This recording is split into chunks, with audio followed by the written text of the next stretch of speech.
I'm Mishima Yuki, and you're listening to the Giant Sword Podcast, home of the second biggest group of Phantom Thieves ever. The first being me. Keck.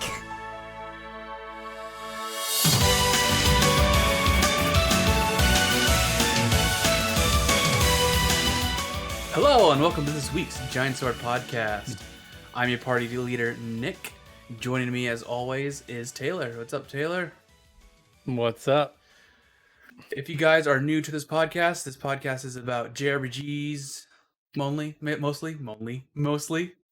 And we talk about other stuff, anime, fighting games, horror games, whatever. But it's mostly JRPGs. So if you like that, be sure to subscribe and check us out. Check all our other older episodes out. We have special guests from, Ben Moore and Sean Chiplock. Fun times. Aaron Fitzgerald. That was a long time. That was the third episode. That was a long time ago. Yep. But it was yeah, a good one though. So Brandon couldn't join us today because he's hosting his HPMP podcast. So understandable. That'll happen. He kind of just comes in every other week at this point. This is what has. Yeah, if we're gonna keep reporting on Sundays, that's what's gonna be happening. But hey, wasn't it awesome that right when we recorded, the day after, we got a Nintendo Direct out of nowhere?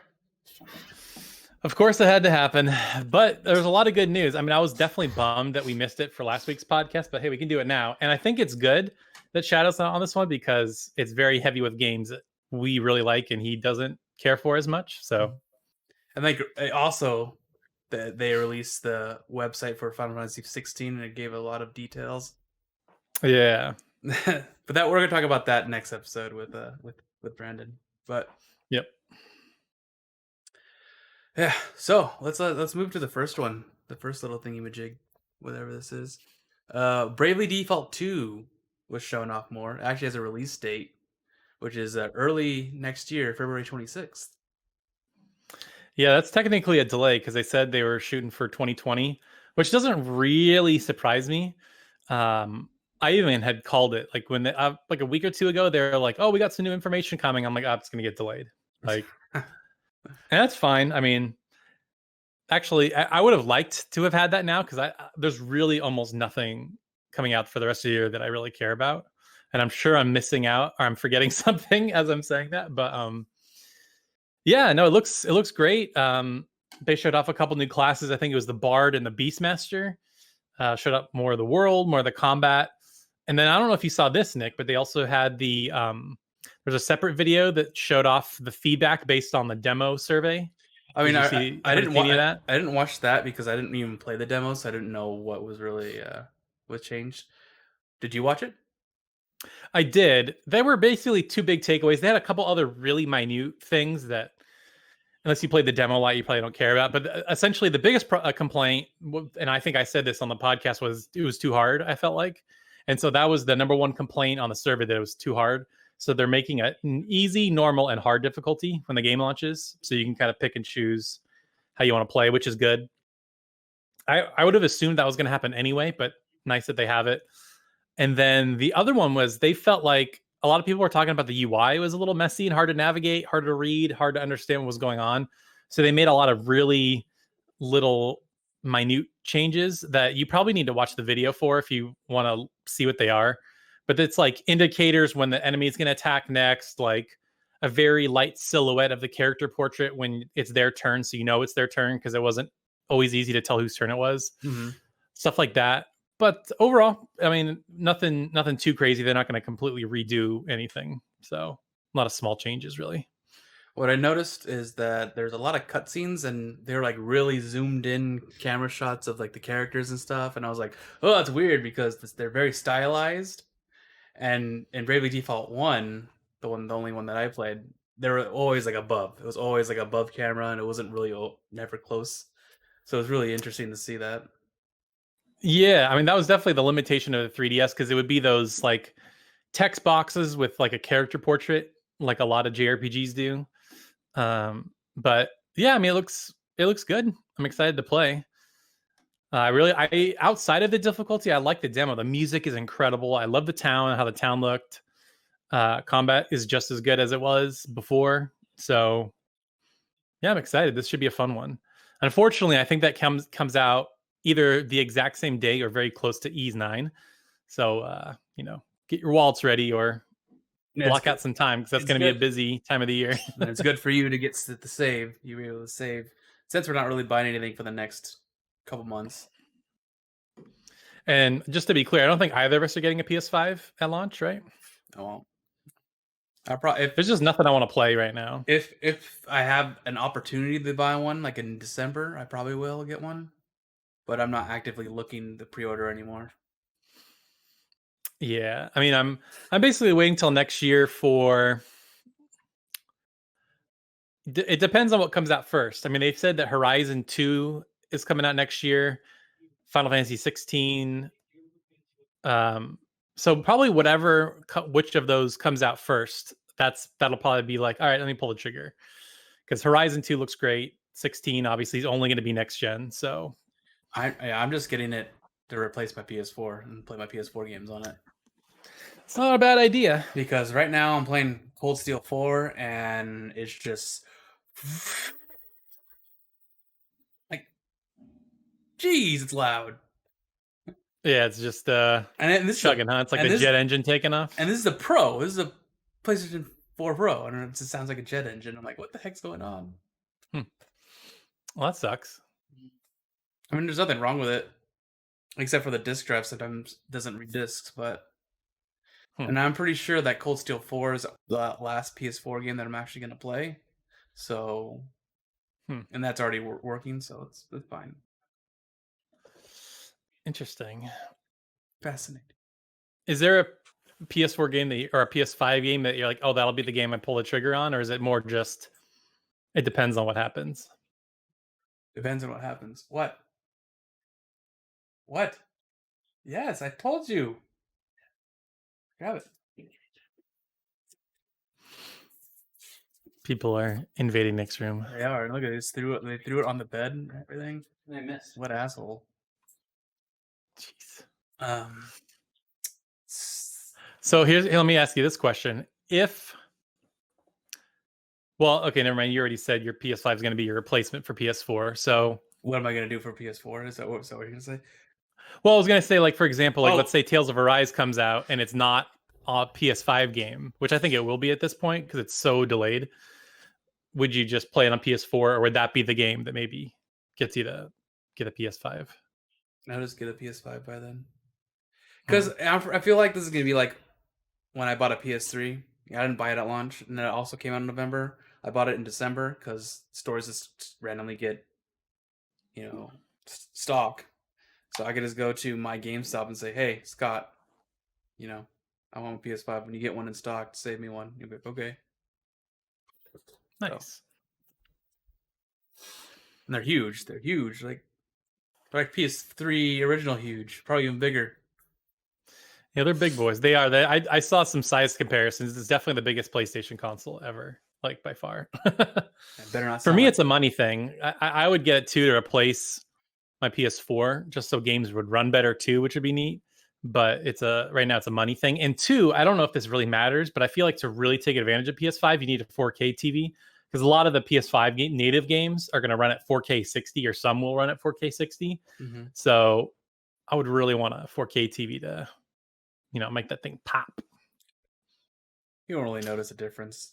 I mean, what are you playing on right now? Your PS4? Just a 1080. I mean, it's on just a normal 1080 TV. It's one of your old TVs, right? I mean, it's that Samsung. I think it looks good now. I mean, I don't have any complaints about how it looks now, but it'll be extra crispy. To answer your question from before, when we were rudely interrupted, I would be probably buying Guilty Gear first, because I think that's coming out in January. Ah, okay. So that's gonna be fun, and hopefully things will start opening up, because restaurants are opening up right now, but hopefully other things are going to start opening up, so I could be able to go to locals again. That was fun. So I was going for locals for Grand Blue Fantasy versus, and that was fun. And then right when I was getting into the thick of it, shut down. No one go out. I was like, well, that sucks. And it sucks that they're not also doing like online locals, if that makes sense. Like you could register online and just. I think you can. I just don't like online. I like being there. No, I hear you. I mean, it's a better atmosphere for sure. Yep. Yep. PS5, gotta save. That's I've already saved. What are we talking about? Bravely Default 2. I mean, I don't know if there's anything else to say. We could probably move on unless there's something else you wanted to add. Nah, that's pretty much it. The new thing that really surprised me was the new Story of Seasons. I was shocked that we were getting another one already because one just came out. Well, are you talking about the one? Are you talking about the remake? Yeah, that came out in like what, July or August or something? Yeah, well, that came out like a year ago in Japan, Still, I mean, and it's a remake. I guess we're getting closer to the dev cycle because I didn't watch the Japanese release date for that, but for it to come out in March, that's pretty quick. Or yeah, it's March 23rd, I think, right? Yeah. But it looks to me, it's finally doing what I wanted with these Story of Seasons / Harvest Moon games for a while, is finally getting proportional character models. They don't have the big chibi heads. They don't look funky or weird. It's finally like almost Rune Factory, but not quite Rune Factory, but they look normal. Which, Well, like finally. You're talking about Rune Factory 5, because Rune Factory 4, it was definitely chibi. Yeah, when I first saw it, I'm like, oh look, it's Heroes. It has the Heroes of Leaf Valley proportions that Taylor likes. Yes, I hate the stylized look.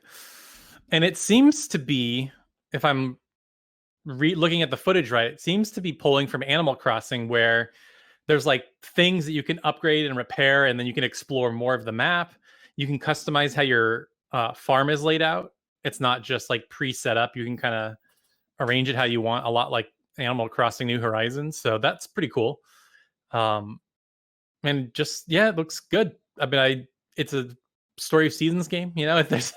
It can't really blow you away too much. You know, you're going back to your farm that your grandpa used to own. You upgrade it. You go to the town. You meet people. I mean, it's the same old thing. But yeah, at first I thought good. You're gonna build like the town itself, but then it was like, oh, go to Olive Town, and I'm like, oh, okay, never mind. You know what? I was reading the press release. Hold on, let me go to this. Because they made it sound like you could sort of upgrade the town, not build the town, but sort of upgrade it. Okay, so it says, tame the wilderness of the peninsula and build your own farm from the ground up. Gather and process materials to fulfill requests and improve all of town's infrastructure, upgrade tools, or commission new outfits and accessories. So fulfill requests and improve the infrastructure. I wonder what that means. The infrastructure part. I don't know. Well, at least you have like some, some control over the town, let's just say. Yeah. And it says, participate in local festivals as the town comes to life with over 200 unique events. Get to know your neighbors better, and you may even find love with a special someone among them. As long as they don't all look like chibi girls. Or not chibi, lolly girls. Like, which one did that?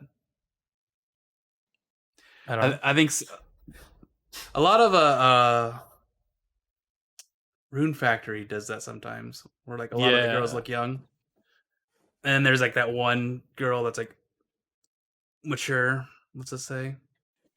Yep. Yeah, I'm rewatching the trailer right now. It looks good. I mean, it does the thing like in the new Story of Seasons where you can pick stuff up easier, and you can pick up wood and stuff. Like you don't have to go and pick it up one by one. It kind of just magnetizes to you, for lack of a better word. Yeah. Yeah, it's got a nice art style too. It's very colorful, but it's like colorful but simple. You know what I mean? There's not like a big crazy art style to it, but that's really all I'm looking for. You know what I'm looking for? A gritty, realistic Story of Seasons. A gritty Harvest Moon. I don't think that's gonna happen, but you keep on dreaming. You just go into your farm. It's just all run down and dark, and there's spider webs and there's like rust everywhere. And then when they're like When you're walking around the farm at night, you just hear scary things, and then there's a witch. There was weird stuff like that in Stardew Valley had stuff like that a little bit, but that again, that was still more lighthearted than anything.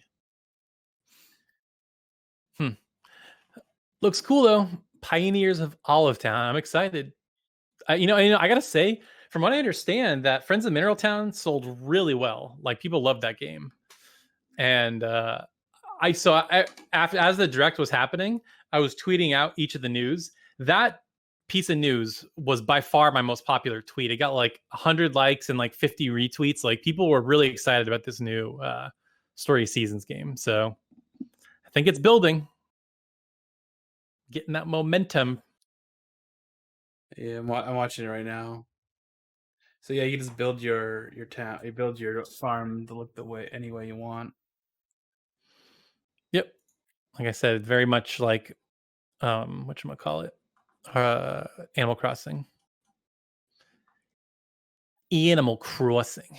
Animal Crossing. Speaking of Animal Crossing, I think this came out. I think did they have a mini direct for like Japanese only? Is this where this news came from? The Japanese only mini direct for I guess so. I don't know. For Rune Factory 5. Well, that was so. I mean, there was a partner showcase, right? That's where all this news is coming from. Japan had their own, and out of pure curiosity, I was like, I wonder if they had anything different. And sure enough, I'm like, why'd they get this awesome Rune Factory trailer and we didn't? Yeah. So yeah, I looked at it and it looks really. It's looking way better than the first trailer did, and I like how man, I hate that it's coming out in May in Japan, and there's no release date for the US, so that usually means it's going to be the end of the year, or we could get lucky and it could be coming out at the same time. Yeah, but I feel like if they were gonna do that, they would have.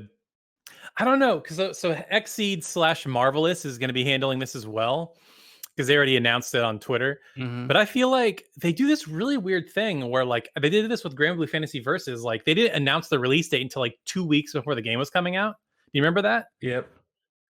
So I'm wondering if this is just one of those things where they're just not sure and they're going to wait.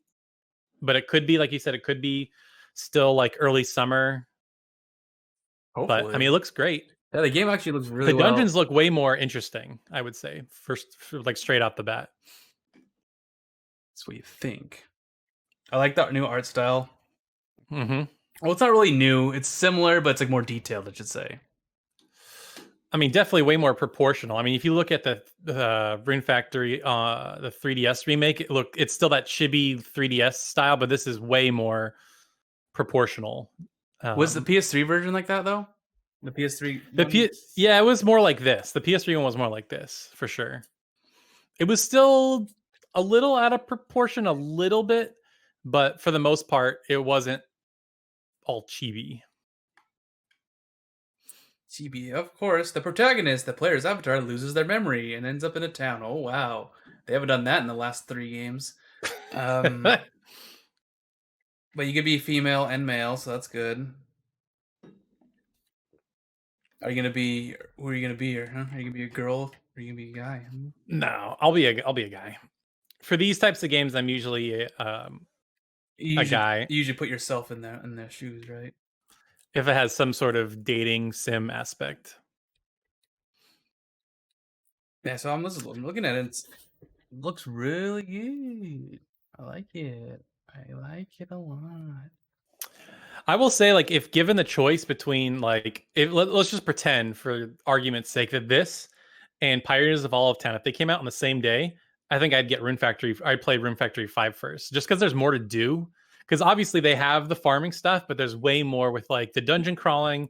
I feel like the interaction with the townsfolk can be better at times. Mm-hmm. And it's definitely way more story focused. Like the Story of Seasons is like, fix your farm up, and like that's the story. Yeah. The cool thing about Rune Factory is that usually the first, like every day, the NPCs say something different. That's true. But it's usually only for a year, and then you get the repeat. But it's cool to see like every day, even like mornings and evenings they have different things to say. So I hope that they increase that in this game because they should, because it's a Switch game, it's not a mobile game. Right. We're getting spoiled, Nick. All our favorite franchises, all these niche little franchises, get new entries. I know. Too bad that the world's gonna end in 3 days. It's true. By the time this podcast comes out, it could already have ended. And it's already done. We're gone. It's over. It's over. Well, it's coming out. No, this podcast is gonna come out the day it does end. So you can enjoy it before it all goes to hell. I'm still kind of surprised that this is even a thing, because I remember when Rune Factory died like 5 years ago. Yeah, that was a really weird situation because Rune Factory 4 was by far the best selling entry, and then the developer closed, and then I'm like, oh well, no more Rune Factory. And I don't know who's making that. Do you know the story behind how this game came to be, or who's making it, or? I do not know the story. That's your forte to find out. I think what happened was they closed down and Marvelous bought the rights or something like that, and they brought the team that makes Rune Factory to work on this. That's what I thought happened too. That was what I was gonna say. Like they're an internal team; they're not like a separate studio now. But yeah. I don't know for sure. But yeah, and apparently the Rune Factory 4 re-release that sold really well in America too, or in the West. It's a good game. So, but it is a 3DS game. So, but I'm looking at the combat for Rune Factory 5, and it looks way better. Because before in Rune Factory, in Rune Factory 4, all you have to do is use the dual knives, and you'll just spam it, and you'll just kill everything. Yep, pretty much. So lucky us, right? And it looks like you can have up to 2 party members. Was that the case in Rune Factory 4? Because I thought you could only bring 1 character into the dungeon. I've only brought 1. Maybe you could bring more. I just don't know. But I always brought my waifu with me. So gotcha. Looks cool though. I'm excited. Okay. 2021 is going to be a good year for JRPGs if everything releases. It better be. Yeah. Speaking this, this Tales of Arise, hopefully. Final Fantasy 16, hopefully. Persona 6, hopefully. Tales of Destiny HD Remix, hopefully. Final Fantasy Tactics 2, hopefully. Ys 9. Trails of another Trails game. Yeah, whatever. Hajimari no Kiseki or Crossbell. What else is there? Final Fantasy 17, Final Fantasy 7 Remake 2, Final Fantasy 18. Yeah, exactly. We're just getting everything next year. Yep. We're also getting Jade Cocoon 3, which is kind of amazing. Wow. Out of nowhere. Just bam. I know here's something that I know you are happy about. Genshin Impact version 1.1 launches November 11. Adds new playable characters, quests, and more. Finally. I haven't played it. Usually I do my dailies. I haven't played it in a couple days. I'm just like, I don't care. Because the game, I was trying to explain this last week, but new characters is not what this game needs. It needs new story content. It needs new ways to get materials to level up the characters that you do have. So this will be very welcome. So I'm excited to play a new story, because the last story bit that the game had at launch, it like sort of just stops. It doesn't like conclude with some sort of finality. It's just sort of like, and we're done until more story content's made. I'm like, oh, okay. Yeah, it says right here that there's 3 full acts of quest in the core storyline, including the grand finale of the Liu chapter, plus character-specific side quests. So I don't know what any of that means. You're the expert. Yeah, so there's 2 two big towns in the game: Mondstadt, which is like the castle, typical RPG castle town, and then Liyue is how you pronounce that. So Liyue is like the Chinese inspired town. Yeah. And I don't know if I should say this, but basically there's a death in town and you're trying to get to the bottom of how the death happened, but you don't really find out. And so I'm guessing what's going to happen is you're going to continue and find out who the killer is, which will be cool. And then there's supposedly some festival that comes along with that. Yeah, that's called the Unreconciled Stars seasonal event. The 2-week seasonal event, which calls on all players to fight back against a sudden and terrible catastrophe. It adds quests and will offer rewards such as a unique character named Fischl. Oh, Fischl, yeah, she's cool. She's one of my main. She's in one of my 4 characters in my main party. She's really good.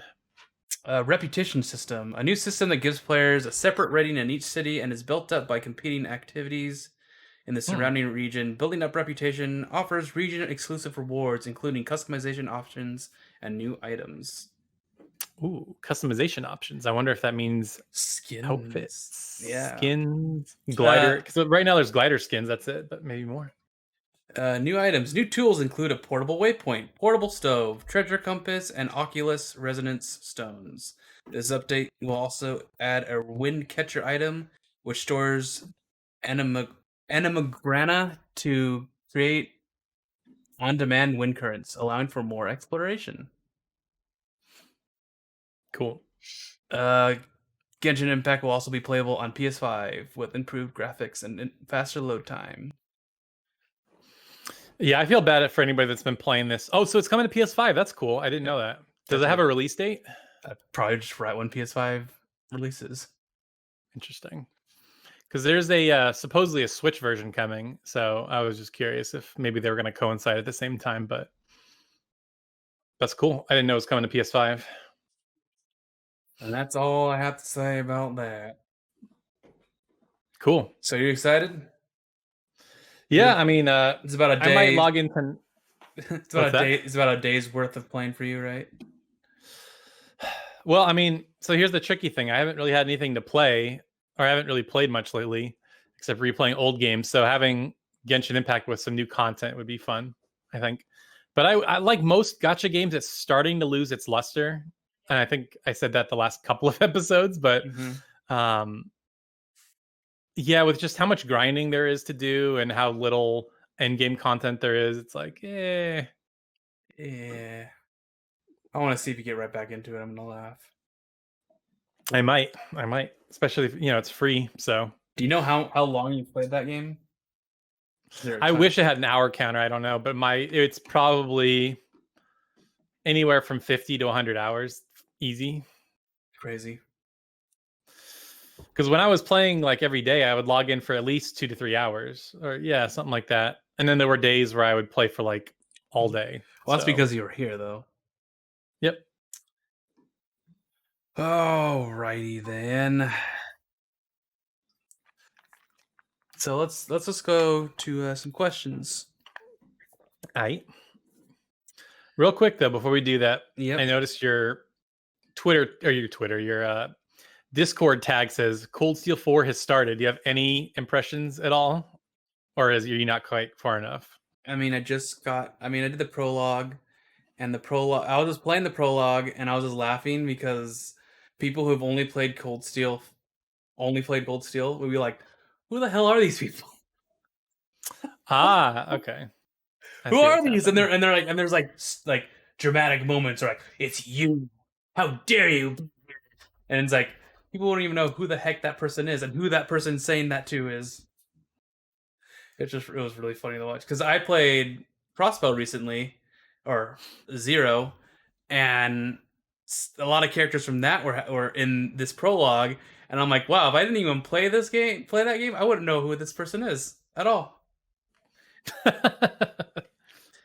it starts off the prologue starts off you playing as characters from Trails in the Sky and characters from Trails of Zero. That was your party, and I was like, "Oh, this is cool. This is cool. I like this. This is cool. It's good. It's good. Good moment."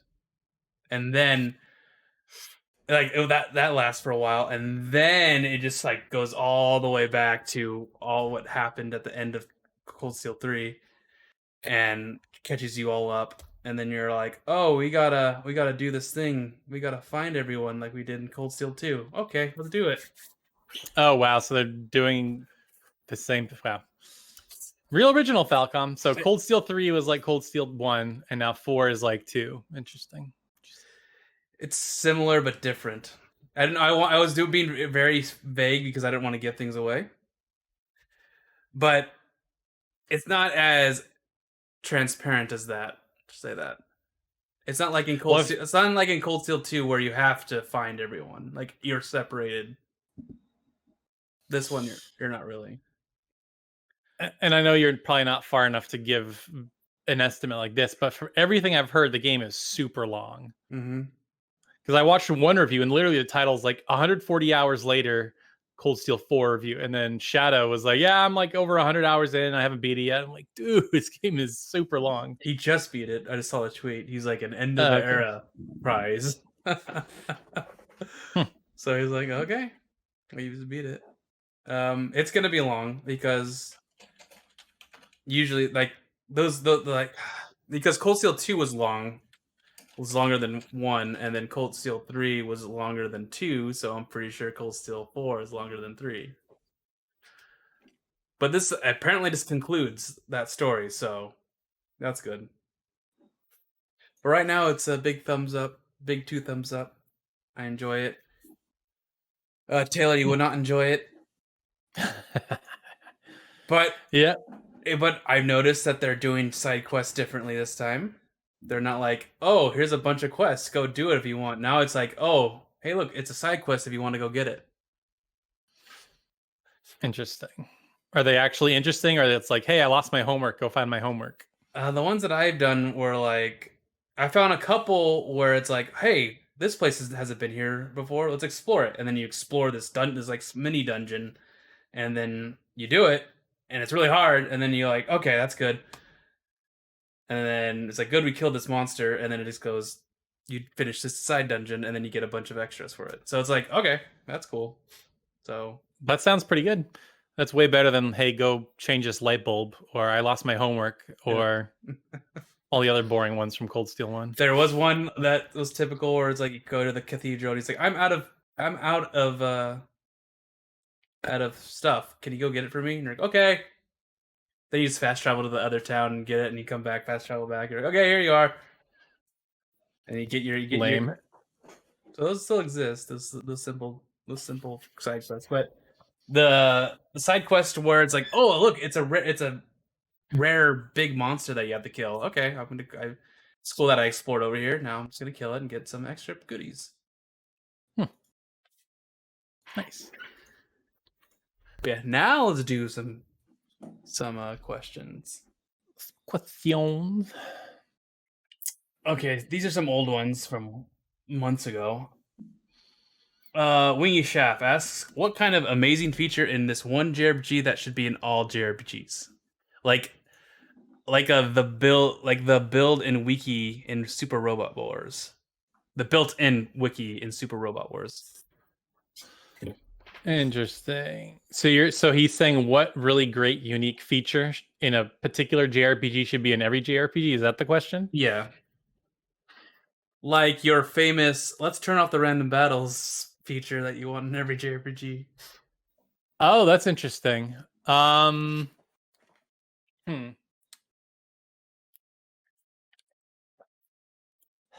I have one. I think that's good. I actually agree, especially if it's like a traditional JRPG, like a Dragon Quest, or like, I'm trying to think, like a Cold Steel. You know, like encounter rates can get really annoying. So either you need to be able to see the enemies, or you need to be able to control the encounter rates, I guess, if this is what we're talking about. No, so being able to they're just asking what you think should be in every game. Yeah. I like that. I like that aspect. And I bet you having turbo modes. Not if the combat's good, because like I don't think Persona needs a turbo mode because the combat is so good. But like, if you don't do anything interesting, then you need to Yeah, you should just include it, or just make your battle system better. uh, yeah, I'm trying to think of something else that another game does really well. It's kind of unique and interesting. I mean, social links. I love social links. It just makes you connect with your characters more. It gives you an incentive to do side content. I think social links should be in every JRPG. Fit them in however you can. Fit them in. It's good. They're gonna be in Tales of the Rise. Watch. Good. It's gonna be there. I do like turbo mode. Only for if like even when the battle system's really good, right? I mean, the turbo mode won't work for action RPGs at all. Like that's impossible. Yeah, that doesn't work. Of course. So like for like Trails of Cold Steel, right? There's turbo mode. I use it when I want to grind. So I turn it on and then I grind and then just attack will do my just normal attacks, level up people, and then I go do the story mode. And when I go through do the story stuff, I just turn off turbo mode. Just nice, simple stuff like that. Yeah, makes sense for certain situations, because it's like there's nothing worse than you're like, I'm stuck in this one boss and I need to level up, and it's like, oh god, I have to slog through this crap. Because even like when they put out the Final Fantasy remasters, like it was so nice to be able to just turn that on. I mean, that's the only way I beat Final Fantasy 9, because I couldn't stand the encounter rate in that game. It's way high, and I think that's a big complaint that a lot of people have. So, agreed.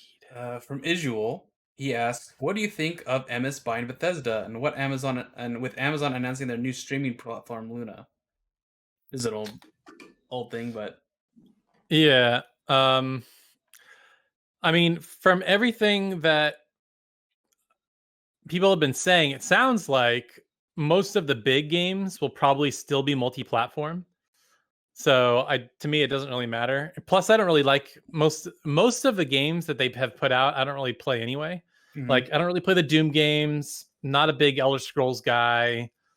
Tango Gameworks is really the only studio that I would care about, because they've done Evil Within and they're doing that Ghostwire Tokyo game. So that's still coming out. To me, it really doesn't affect me, because I don't really play most of those games. So and it doesn't really affect me because I play on PC. So if I want to play it, I'll get it on my PC. Exactly. And then Luna, I mean, okay, you know what? No, I'm going to say it right now. Streaming game services do not work. Okay, they don't work. Who cares?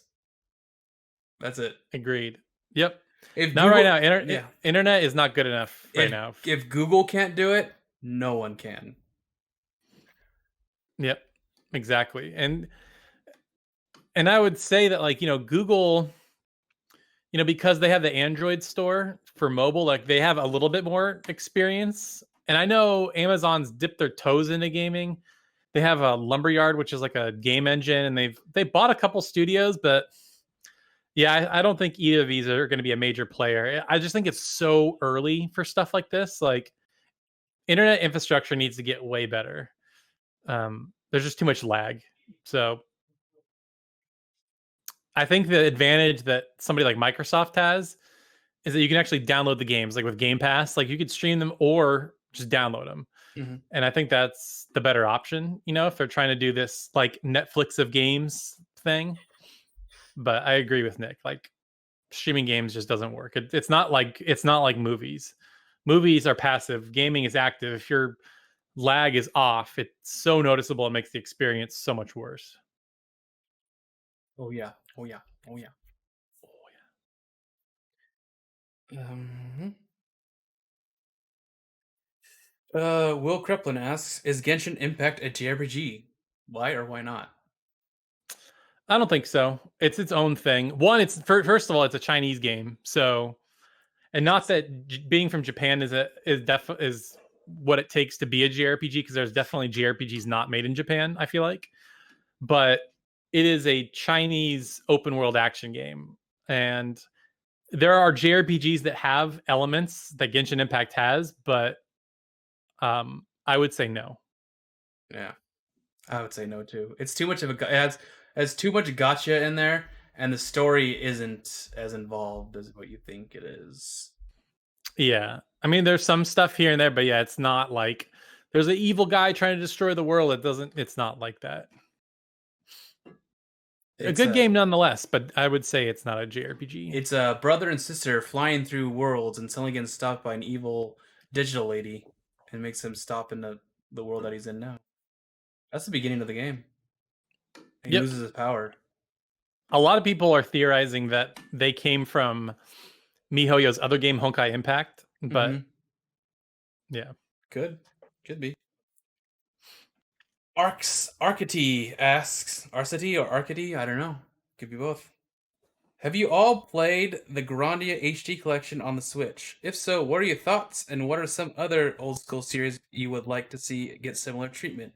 I would want a set of the PS1 Lunar or Breath of Fire games. I have not played the HD collection, but I would agree with him. I would love Lunar. I would love Lunar 2 to get a remake treatment like the PSP Lunar remake got. So they're both a little bit modernized. I'm trying to think of other like niche classic.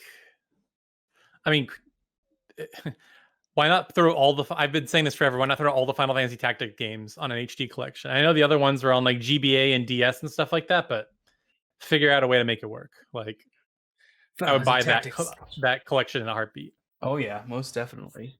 I have the HD collection on PC, the Grandia one, but I've also played Grandia. I have Grandia on like every system I ever own, so I don't really need it.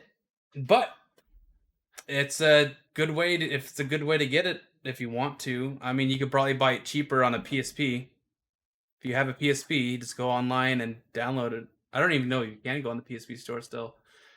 So this is what you do. You get your PS3 out, you go into the store, buy Grandia, which is like $5, and then you could transfer it to your PSP or Vita. And there you go, you got Grandia portable. And it's the original PS1 version, which does have slowdown because it's a PS1 game, and the HD remix doesn't have that slowdown. But yeah. Yep. It's a good game. For me, I don't know. I mean, I would like to see like kind of a remake of Legend of Legaia or Legend of Dragoon. Vandal Hearts. Both or either would be great. Yeah.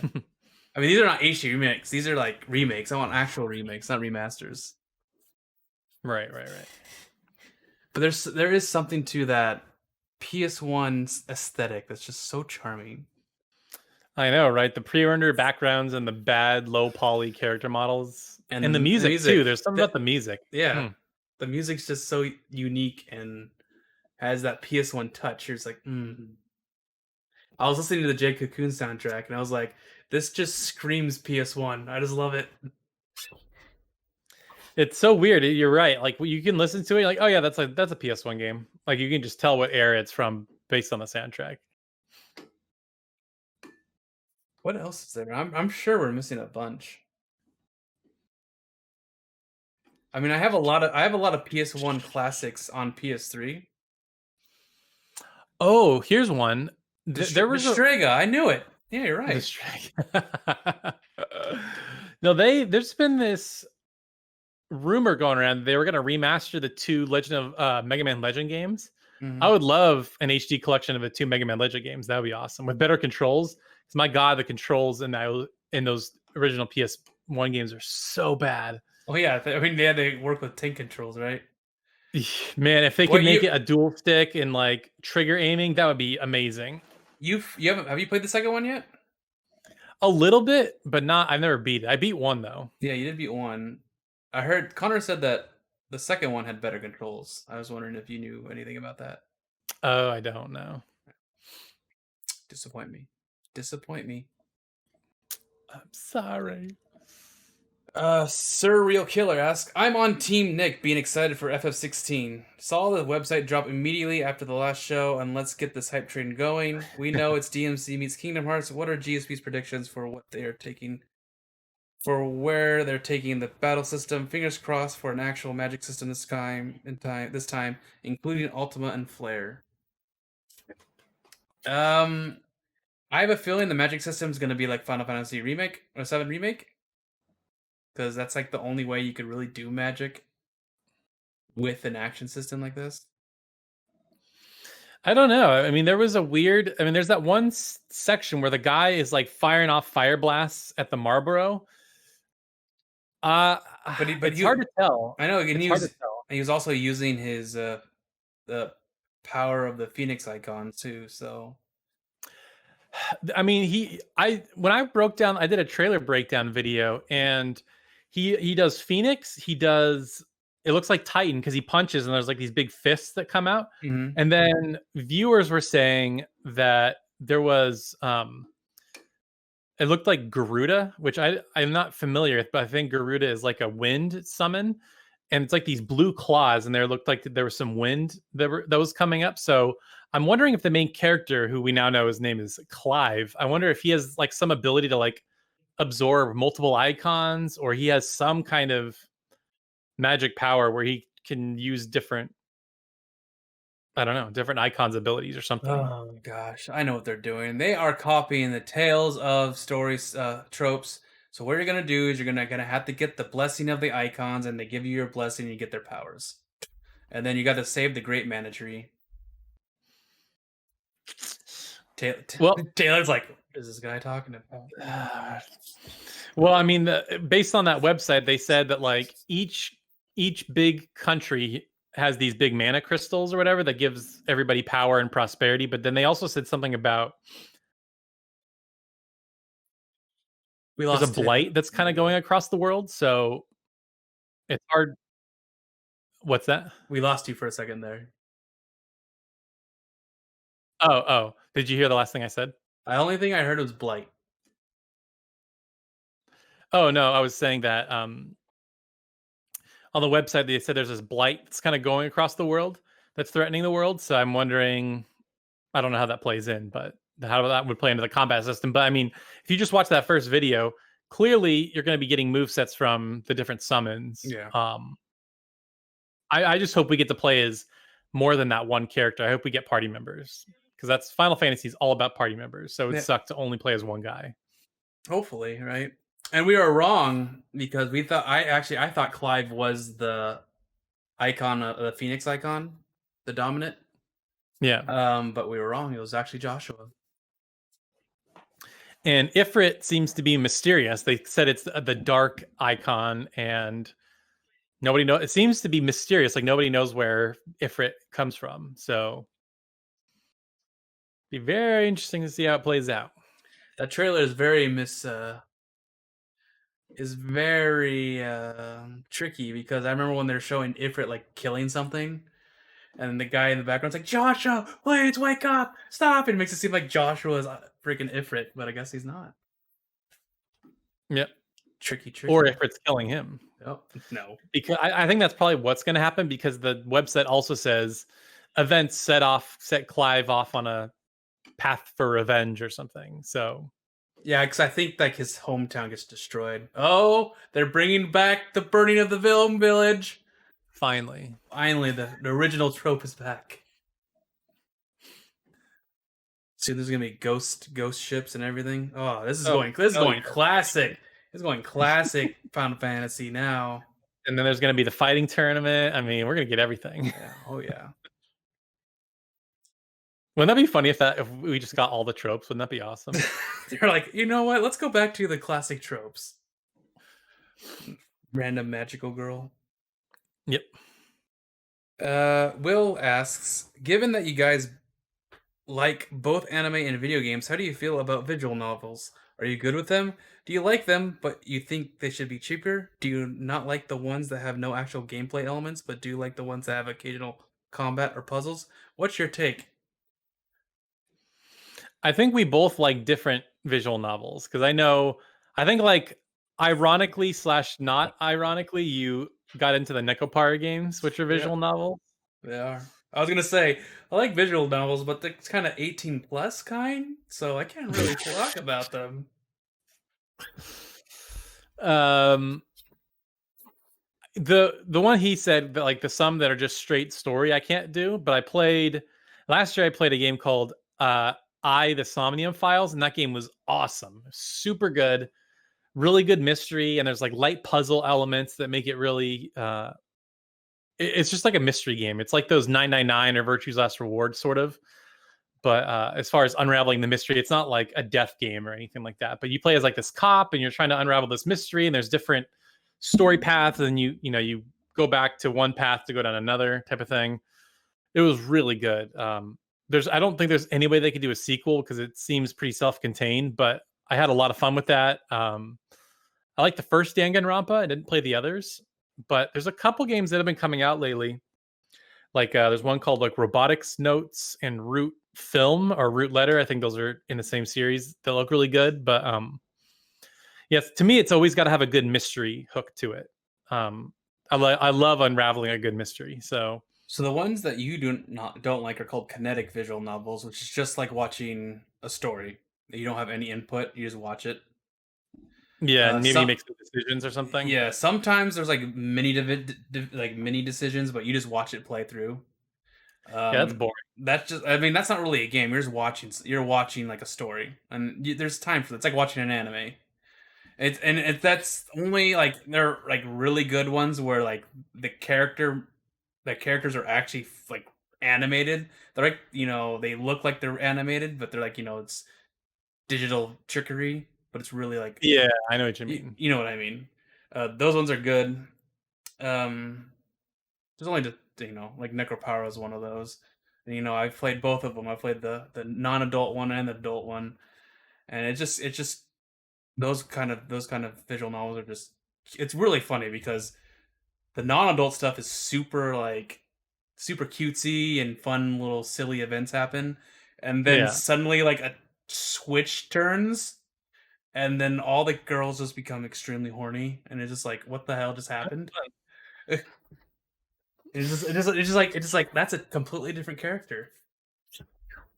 But yeah, if you play like the non-adult ones, like if you watch the anime or the OVAs, it's just a cute little anime. Like you watch Shuffle, right?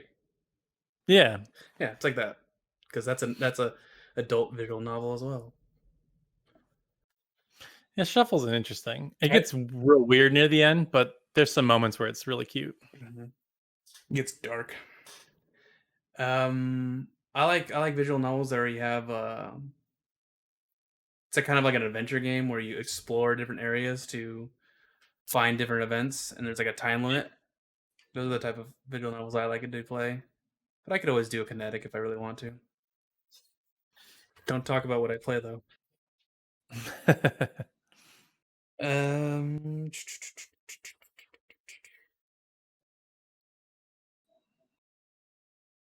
Abe asks, just beat Final Fantasy IX and was very impressed, especially after playing FF8. FF9 has it all. Character developments, an engaging plot, good battle mechanics, and as well as a good yet simple skill system. On to FF10. My ranking of the series so far, FF5, FF6, FF9, FF1, FF2, FF3, FF7, FF8, and FF4.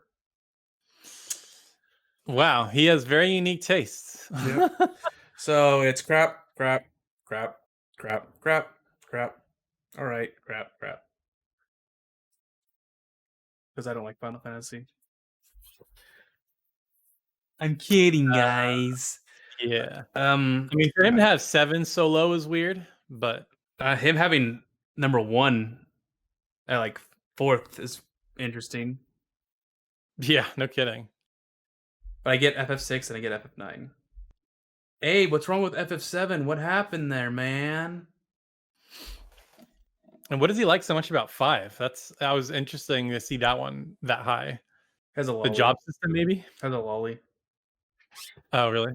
No, I don't know. No question, I guess. Yeah, he's just telling us. It's like you better agree with this. I'm still amazed that he's actually going through all this. I know at one point he got caught up in 6. I remember he didn't really like 6, but it's really interesting that he powered through it. Now it's his number 2 favorite Final Fantasy. Yeah, he hated Very- 6 for a long time, and then suddenly he got through this one part, and then it's like, oh, now it got good. You know what that means, Taylor? You got to go play it and get past that part. I bet me and him probably stopped at the same spot. What spot was that, Taylor? What spot was that? It's like there's a spot where your party splits up into 3 different parties essentially, and you can play them in any order. So I don't think I ever got the party back together, or maybe I did and it was not too far after that part. So, yeah. All right. Josiah Otaku asks, Cloud, Rune, Shulk, or Joker? Who would win in a 4-way battle? Oh, let's see. That's a good question. Well, Joker would die instantly because he's just a normal human. Yeah, I was gonna say Joker is definitely not winning this. Yeah. I mean, if we talk about Rune's I can't really talk about, like, Rune is just super overpowered. But Shulk could also be overpowered. he does have the Monado. I mean, without the Monado, though, he's screwed. So if somebody can knock away the Monado, then super like the end game Cloud is also super overpowered. Honestly, my vote would be either Rune or Shulk. Yeah, mine would be Rune or Shulk as well. I think more Rune because I know things. Yep. We don't want to go into spoilers, but yeah, probably Rune, honestly. As weird as that is, people are like, what the heck? Because he's just like a normal guy, but just keep playing. You got to play the game and you'll see.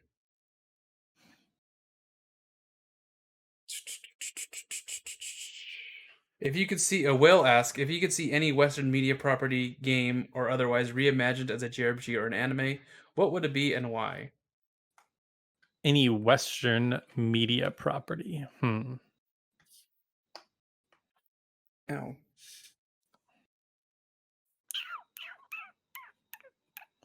It's a good question. I mean, the one that immediately comes to mind is Avengers, just because it'd be kind of fun to have like a turn-based battle system with an anime art style where you're playing as like Captain America and those guys. That'd be kind of interesting. Then that would just make me want a friggin' My Hero Academia JRPG. I know. I'm so mad that they're still just doing freaking like arena brawlers. Maybe they'll do what they did with like Dragon Ball Z Kakarot, and they'll do like a low budget RPG. But seriously, all they need to do is do My Hero Academia, but it's like Persona, and you're living out your school year, and throughout that school year, things happen. All you need to happen, and then like during like you go throughout your school days, and you could hang out with your friends and get closer to your friends. It writes itself, really. It literally writes itself, and then it'll have a cool action battle system if you really want it. Yeah, it would have to be action battle. I mean, it could be, but you could also do fun. You could probably do like a snappy, fun turn-based battle system if you really want to.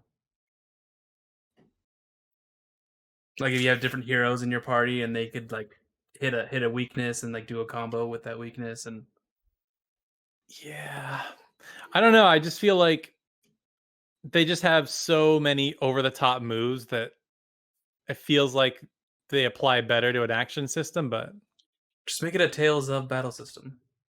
There you go. There you go. Writes itself, Taylor. Let's just send this podcast segment to Bandai Namco. They'll make it. There you go. They'll figure it out. Now, what else would they make? Not just Marvel. Let's cut out any mainstream Western stuff. Let's go deep, Taylor. Let's go deep.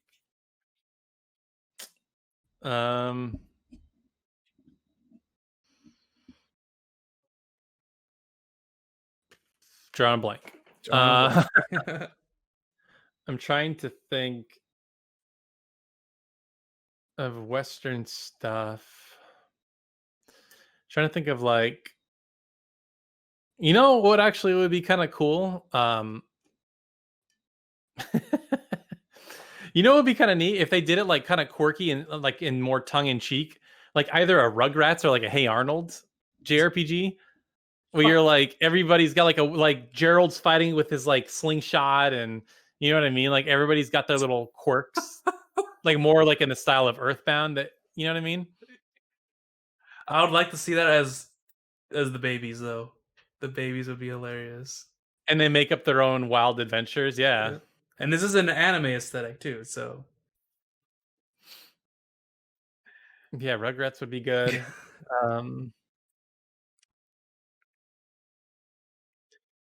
They already did South Park. There basically already is a South Park JRPG. 2 of them. What they need to do is they need to make a BattleTech RPG. Mm. And it's not all just mech battles. It's gonna be like Game of Thrones, except futuristic and